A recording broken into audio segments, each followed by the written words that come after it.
Hey everyone, tonight we're stepping back into the fog-choked streets of 1880s London. Forget the romantic gaslight fantasies you've seen in movies, the top hats, elegant carriages and charming Christmas carols. The reality, you'd probably be dead from cholera before tea time. So before we dive into this industrial nightmare, hit that like button if you enjoy these historical reality checks, and let me know in the comments what time period you think you could actually survive in. I'm genuinely curious to see your answers.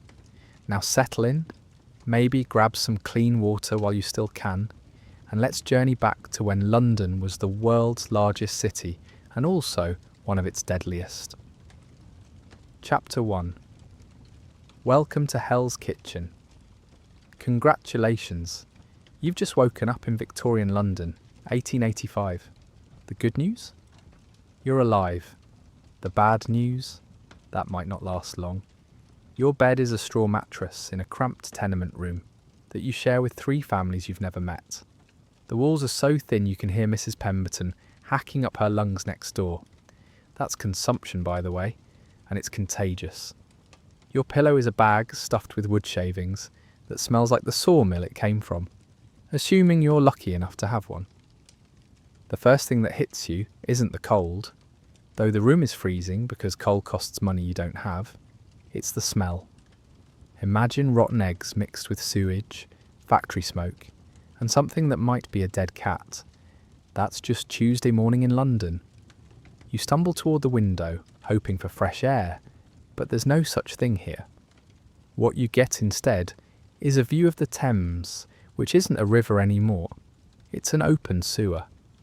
The water is black, thick, and bubbling with gases that could knock you unconscious. In 1858, they called it the Great Stink, and Parliament literally couldn't meet because the smell was so overwhelming. By the 1880s, it's only marginally better. Your roommates are already awake because the factory whistle blew at 5 a.m. There's no snooze button in Victorian London. You work when the whistle blows or you starve. Simple as that. The room has one window, with glass so dirty it might as well be painted black. No central heating, no electricity, and definitely no running water. The fireplace? Empty, because coal is expensive and your wages barely cover rent and food. Welcome to industrial progress, where technology has advanced but human dignity has been left behind in the countryside. Chapter 2. The Call of Nature and Death. Time for your morning constitutional, and by that I mean time to risk your life using the toilet. There is no toilet, at least not what you'd recognise as one. If you're lucky, there's a communal privy in the basement shared by about 50 people. It's a wooden box with a hole that drops straight into a cesspit below. The smell would make a medieval peasant gag. The pit is supposed to be emptied regularly, but regularly means whenever the landlord feels like paying the night soil men, which is almost never. So you hold your breath, do your business, and pray you don't fall through the rotting wooden seat into the human waste below. This actually happened to people. Victorian newspapers occasionally reported on unfortunates who drowned in their own building's sewage. Toilet paper. That's for rich people. You're using yesterday's newspaper if you're lucky, or leaves if you're not. Your hands? Well, there's a communal water pump in the courtyard, assuming it's working, and assuming the water isn't contaminated with cholera, typhoid or worse. Many tenements don't even have privies. Instead, you get to use the public latrines, which are basically open pits with a plank across them. Privacy is a luxury. You squat shoulder to shoulder with strangers while trying not to think about the fact that these same pits are often located right next to the wells where you get your drinking water. And here's the kicker: the Thames, London's main river and water source, is also where all the sewage eventually ends up. So you're basically drinking recycled wastewater with a side of industrial runoff. The Great Stink wasn't just about smell, It was about death. Cholera outbreaks killed thousands because people didn't understand that sewage and drinking water shouldn't mix. So you've survived your morning bathroom adventure. Congratulations, you've already beaten the odds for another day. Chapter 3, Breakfast of Champions. If champions, that's poison. Time for breakfast and you're starving. Unfortunately, food in Victorian London is basically a game of Russian roulette with every meal. Your breakfast consists of bread, if you can afford it. But this isn't artisanal sourdough. This is industrial bread made with flour that's been adulterated with chalk, alum and sometimes plaster of Paris to make it look whiter and feel heavier. Bakers weren't trying to poison you on purpose. They were just trying to maximise profit by adding cheap fillers. The milk, watered down, often with Thames water, and frequently contaminated with tuberculosis. Victorian milk was so dangerous that infant mortality rates in cities were astronomical. If the tuberculosis didn't get you, the lead poisoning from the pipes might. If you're desperate enough to buy meat, congratulations. You're about to eat something that's been hanging in a shop window for days, covered in flies with no refrigeration. The meat is often from diseased animals, and it's preserved with chemicals that would be illegal today. Ever wonder why Victorian cookbooks called for so many strong spices? They weren't for flavour, they were to mask the taste of rot. Vegetables, only if they're in season and only if you can afford them. Most working class Londoners live on bread, occasionally supplemented with bacon fat and tea. Scurvy is common, rickets is endemic, and malnutrition is so widespread that the average Victorian was several inches shorter than people today. Your drink is tea, weak tea made with that contaminated water we talked about earlier, or beer, which is actually safer because the brewing process kills some of the bacteria. Yes, people drank beer for breakfast because it was healthier than water. And if you're really desperate, you might buy food from a street vendor. Their specialty? Pies made from meat of unknown origin. Could be beef, could be horse, could be cat. The Victorian food inspector wasn't exactly rigorous about labelling. So you choke down your adulterated bread, sip your contaminated tea, and head off to work, already weakened by malnutrition and possibly poisoned by your breakfast. Chapter 4. Fashion. That kills time to get dressed for work, and your clothes are literally trying to murder you. If you're a woman, you're wearing a corset laced so tight it deforms your rib cage and makes it impossible to breathe properly. Victorian women regularly fainted not because they were delicate flowers, but because they were slowly suffocating. The corset pushes your organs around, causes internal injuries and makes it impossible to bend over or move naturally. Your dress is made of fabric dyed with arsenic, lead or mercury. That beautiful green dress, the dye contains enough arsenic to poison a small village. Women literally died from wearing their clothes. In 1861, a 19-year-old woman named Matilda Schurer died from arsenic poisoning after making artificial flowers with green dye. She wasn't the only one.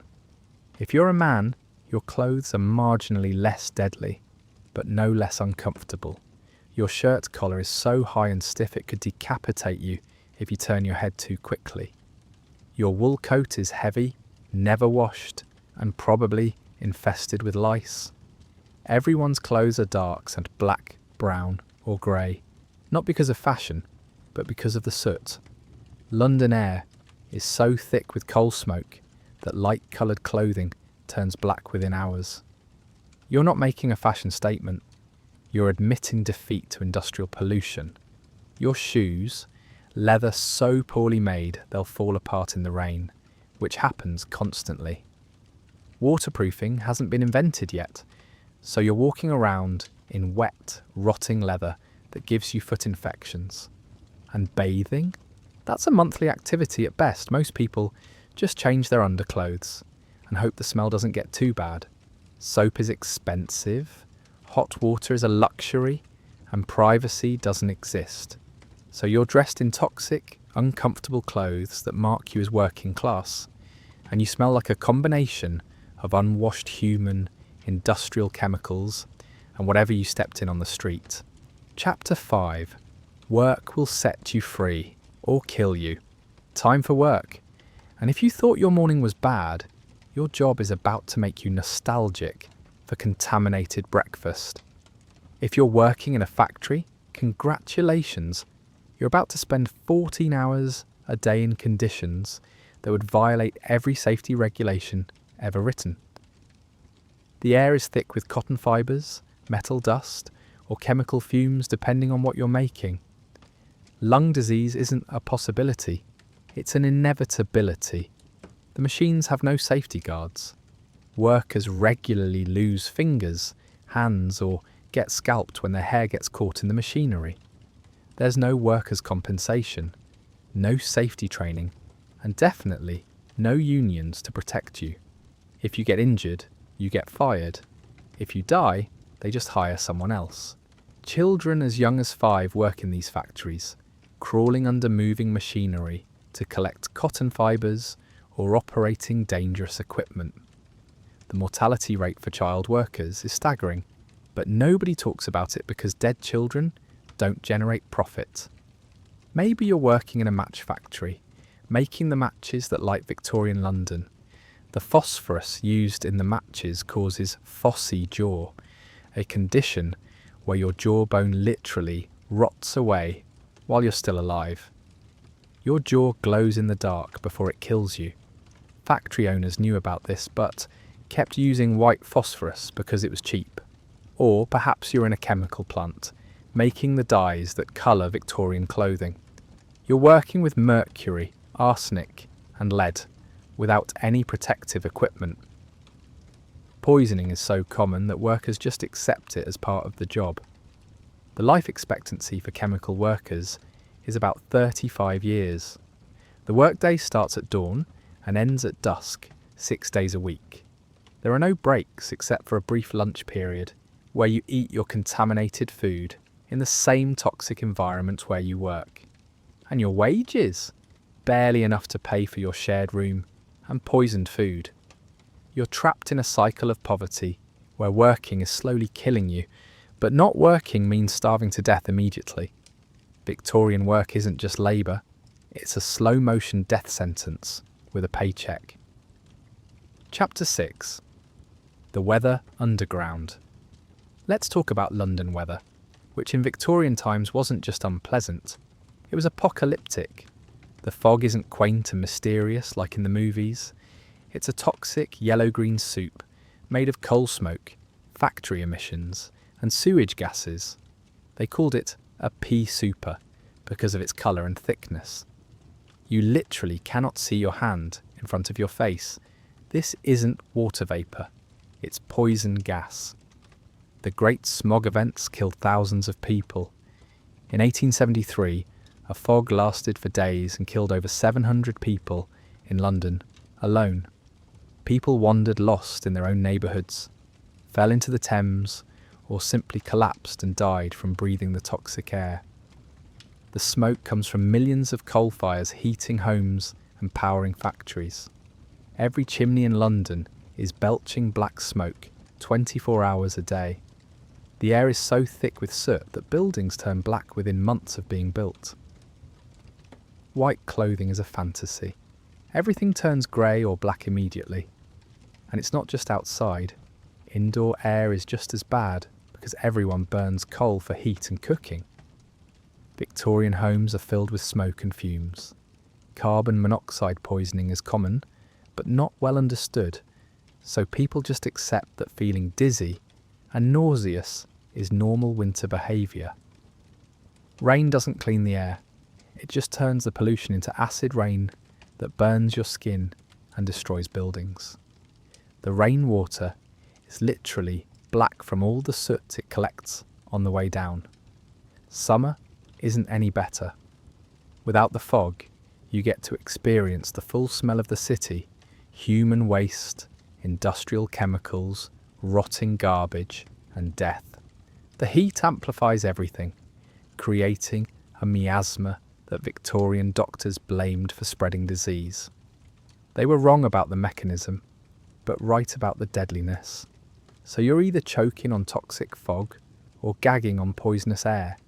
There's no escape, no fresh air, and no relief. Every breath is literally taking years off your life. Chapter 7. Drink up and die feeling thirsty. Too bad, because every liquid in Victorian London is trying to kill you in a different way. The water supply is a disaster. London gets its water from the Thames, which, as we've established, is essentially an open sewer. Water companies literally pump river water directly into the distribution system with minimal filtration. You're drinking sewage mixed with industrial runoff and hoping for the best. The cholera outbreaks of the 1850s killed over 20,000 people in London alone because nobody understood that sewage-contaminated water was the source. Even after Dr. John Snow proved the connection, it took decades for the city to do anything about it. But let's say you're smart enough to avoid the water. What about milk? Victorian milk is watered down with that same contaminated river water, mixed in unsanitary conditions and often infected with tuberculosis. Drinking milk is like playing Russian roulette with your respiratory system. Beer and gin are actually safer options, which tells you everything you need to know about Victorian water quality. The alcohol kills some of the bacteria, and the brewing process involves boiling, which helps. This is why everyone, including children, drank alcohol as their primary beverage. If you're wealthy enough to afford imported drinks, congratulations, you're still probably being poisoned. Wine is adulterated with lead to make it sweeter. Tea comes from China through trade routes, where it picks up all kinds of contamination. Coffee is mixed with ground acorns, roots, and sometimes sawdust to stretch the supply. Even the containers are deadly.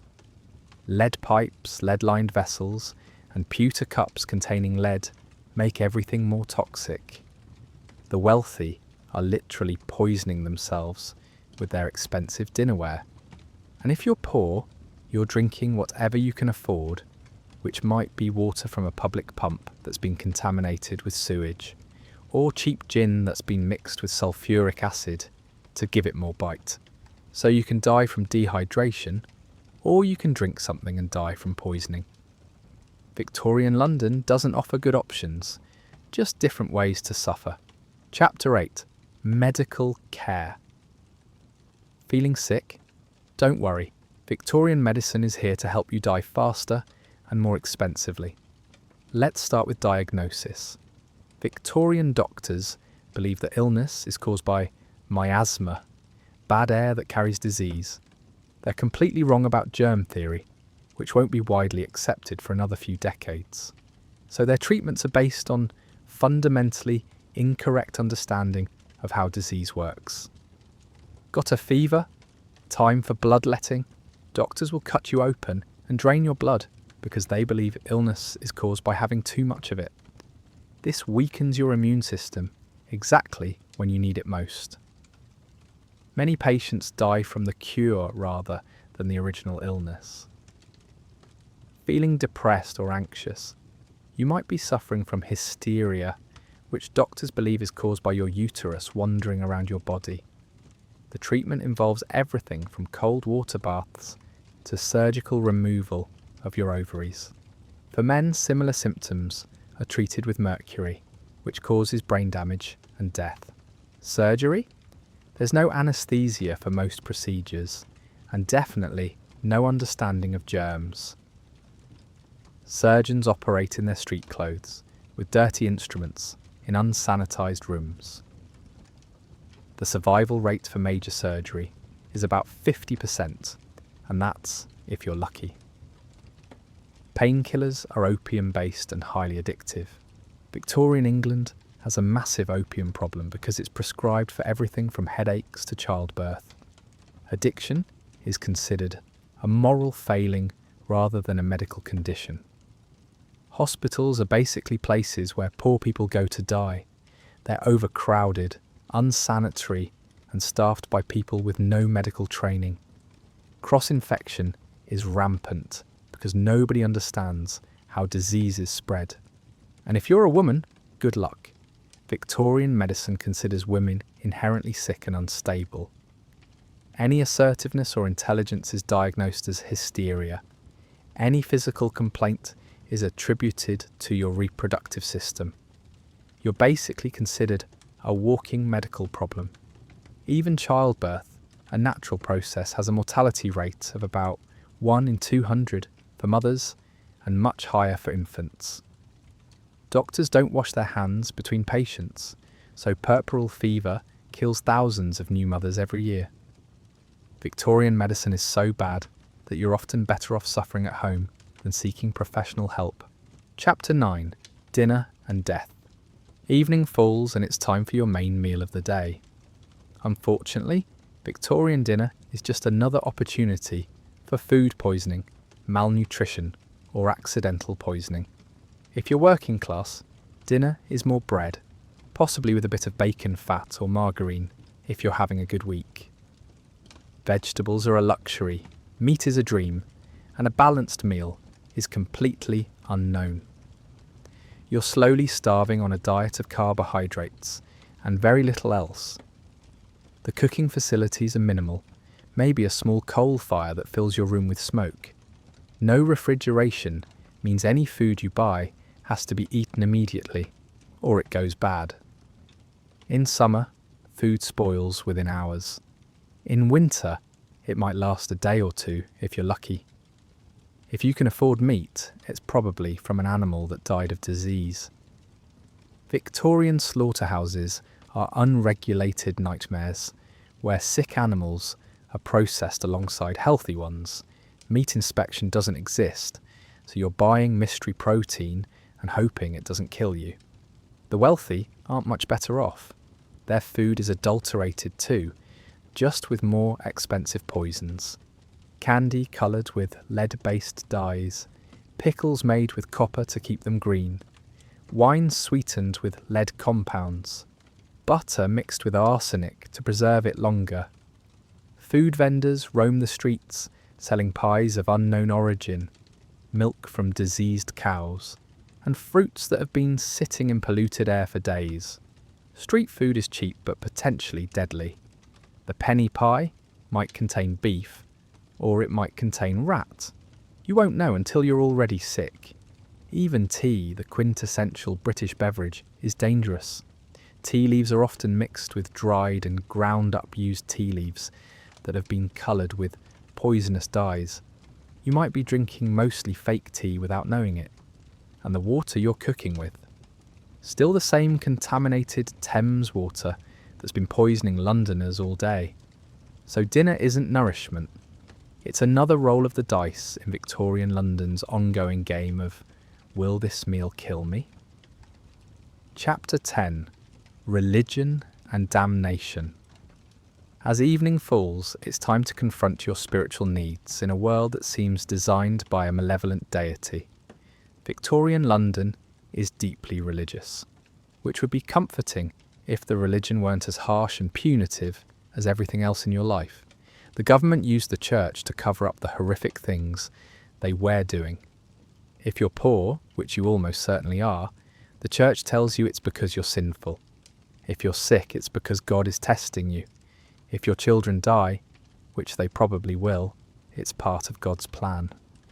The church offers spiritual comfort, but only after making sure you know that everything terrible in your life is somehow your fault. Sunday is supposed to be a day of rest, but for the working class, it's often the only day to do laundry, shopping, and all the other tasks you can't do during your 14-hour work days. The church disapproves of working on Sunday, but also offers no practical alternative for survival. The wealthy attend proper Anglican services in heated churches with cushioned pews.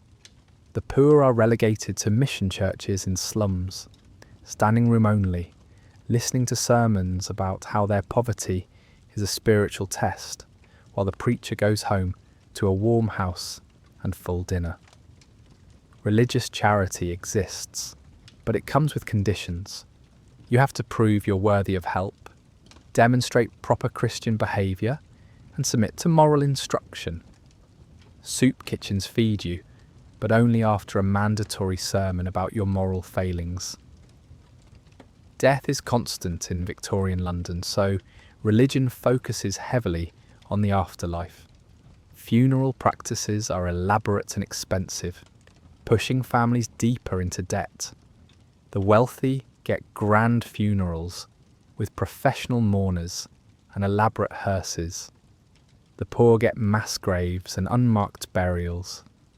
The church preaches acceptance of suffering as God's will, which conveniently supports a social system that benefits the wealthy while grinding the poor into dust. So even your spiritual life is designed to make you feel guilty about suffering in conditions that would break anyone. Chapter 11. Women in Hell. If you're a woman in Victorian London, congratulations. Everything we've discussed so far is even worse for you.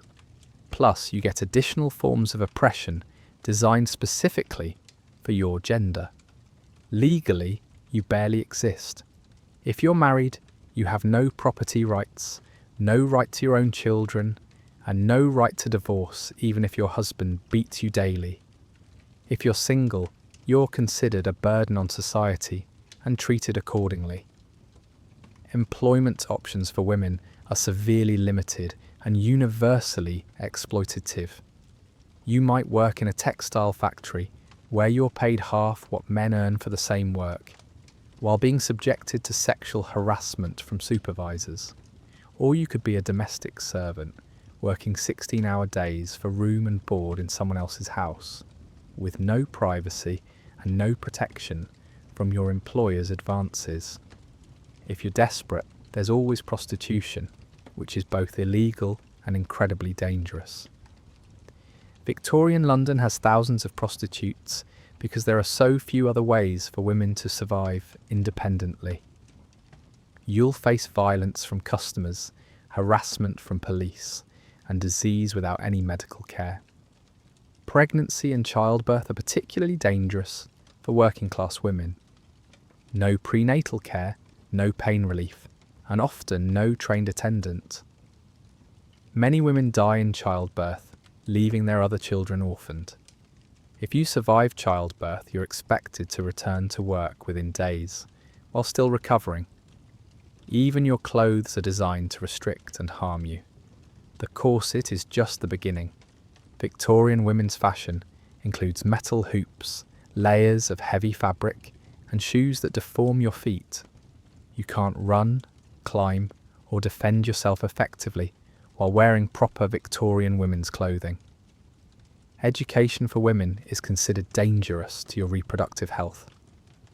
Victorian doctors seriously believed that thinking too hard would damage your uterus and make you infertile, so you're kept ignorant as a matter of medical policy. And if you show any independence, intelligence, or resistance to your situation, you might be diagnosed with hysteria and subjected to treatment that includes institutionalization, surgical procedures, or being locked away from society.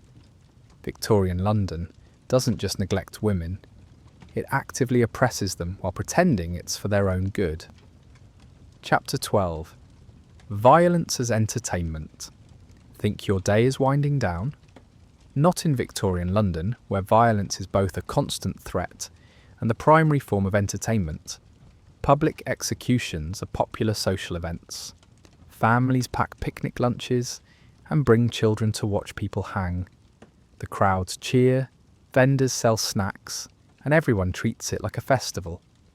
Hanging isn't quick or clean.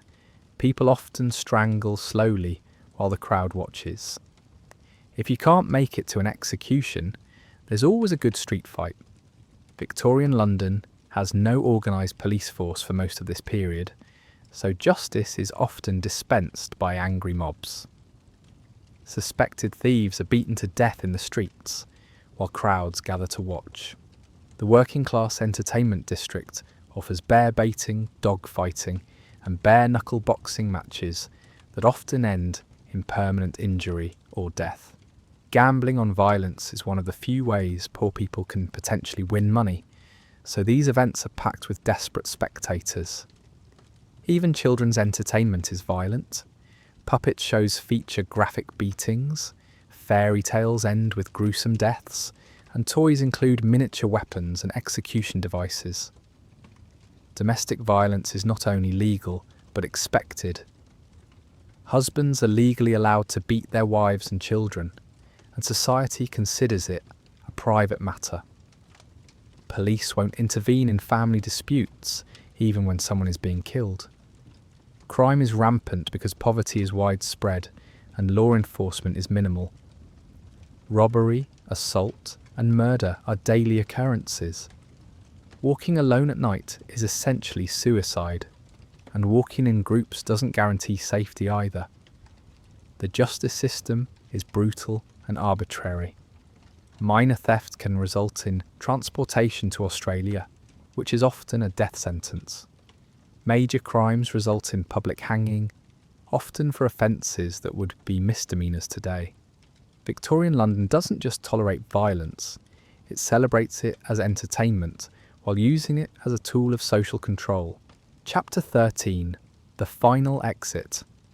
By now you've survived disease, poisoning, industrial accidents, toxic air, contaminated water, dangerous medicine, and constant violence. But Victorian London has saved the worst for last. How you're going to die. Life expectancy for the working class is about 35 years, and that's if you're lucky. Most people don't die peacefully in their sleep. They die slowly, painfully, and often alone. Lung diseases from air pollution and industrial work are the biggest killers. You'll spend months coughing up blood while struggling to breathe, unable to work, but also unable to afford medical care. Consumption tuberculosis is particularly popular. It's highly contagious and spreads rapidly through overcrowded tenements. Cholera outbreaks can kill you within hours. You'll start with stomach cramps in the morning and be dead by evening. Your body completely dehydrated from uncontrollable vomiting and diarrhea. Whole families die within days of each other. Industrial accidents provide quick but gruesome deaths. Explosions, poisoning, machinery, accidents, and building collapses kill workers regularly. Your employer will hire someone else before your body is cold. For women, childbirth remains one of the leading causes of death. You might survive multiple pregnancies, only to die from infection after what should have been a routine delivery.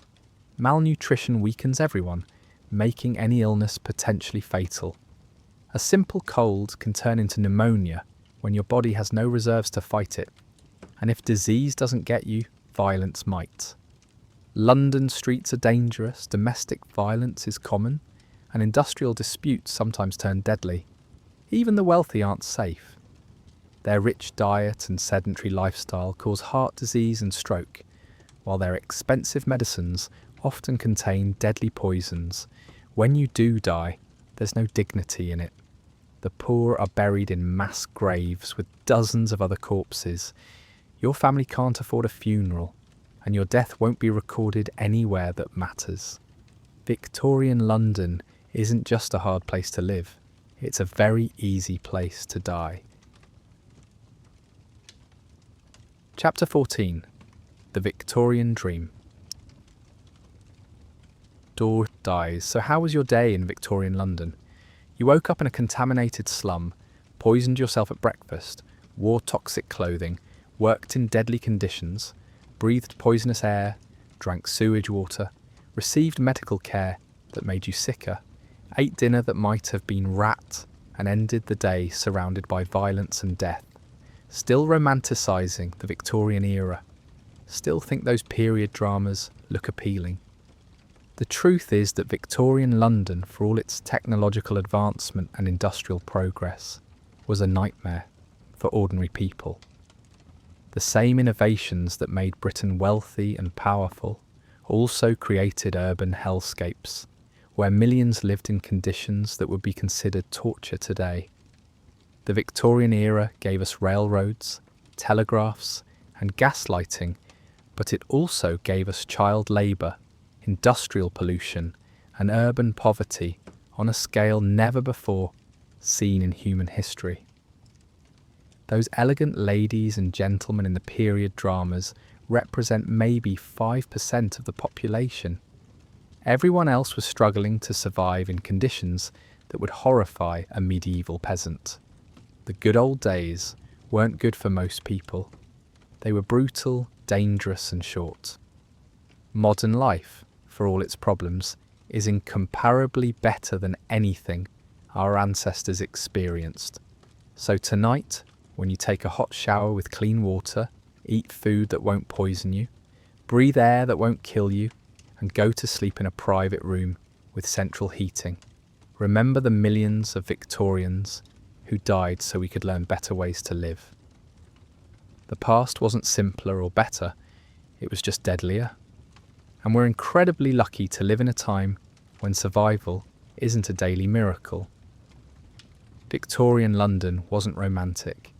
It was a cautionary tale about what happens when progress benefits only the few while the many suffer. Let's make sure we remember that lesson.